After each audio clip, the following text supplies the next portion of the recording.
Hey everyone, Mars Jake8 here, bringing you a new album review from one of my favorite female vocalists of all time, Lacey Sturm. Yep, the former Flyleaf singer is right up there with Amy Lee of Evanescence, Hayley Williams of Paramore, and Dolorus of the Cranberries as being one of my top favorites. Anyways, back in 2012, if you guys remember, Lacey amicably parted ways with Flyleaf before the release of their third studio album, New Horizons. I don't know whether I did a review on that. I think I did. I'll have to go back and check, but I want to at some point. Anyways, Flyleaf went on to release their fourth studio album, Beneath the Stars, with their new vocalist, Kirsten May, back in 2014. And now, Lacey has her own solo album, Life Screams. I've been pretty excited to see anything new from Lacey, so let's see how her post-Flyleaf solo debut holds up. The album starts off with the first single, Impossible, and follows with The Soldier.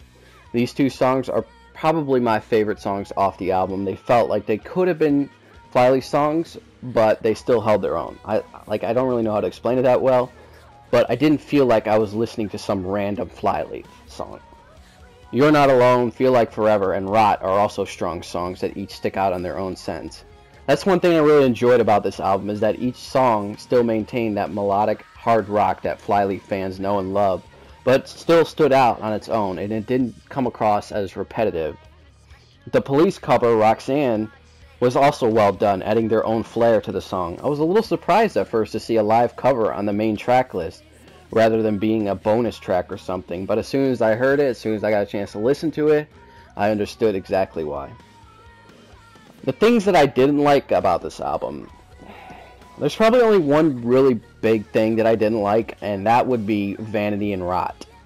Vanity is a 1 minute 48 second track that features strictly dialogue between Lacey Sturm and who I am assuming is her husband, Josh Sturm, portraying a couple that is dealing with abuse. I say this because Josh Sturm has been very active in this album. In fact, I think he's part of the band, if I'm not mistaken. Vanity isn't the problem, though. There are plenty of intro tracks out there. It's just a band or a musician wanting to add context and meaning to a song or album. No, the problem comes in when Vanity literally cuts off and starts up exactly where it left off on the follow-up song, Rot. I don't know if this was an editing error or if it was intentional, but it definitely takes away from both tracks. The best way I can describe it is, say you wrote a book and it had a prologue. Then you decided to cut off mid-sentence in the prologue and start it up exactly where you left off on chapter 1. It would just kind of throw the reader for a loop. But that's probably the only big thing that I had an issue with this new album. Maybe a couple of the songs didn't feel as strong as the other ones, but I still felt like they were good. With Vanity and Rot being the only big hiccup on the album, Life Screams is a great start and definitely has me yearning more from Lacey Sturm and what she has to offer. The lyrics are powerful, the songs are melodic and memorable, and the album is diverse.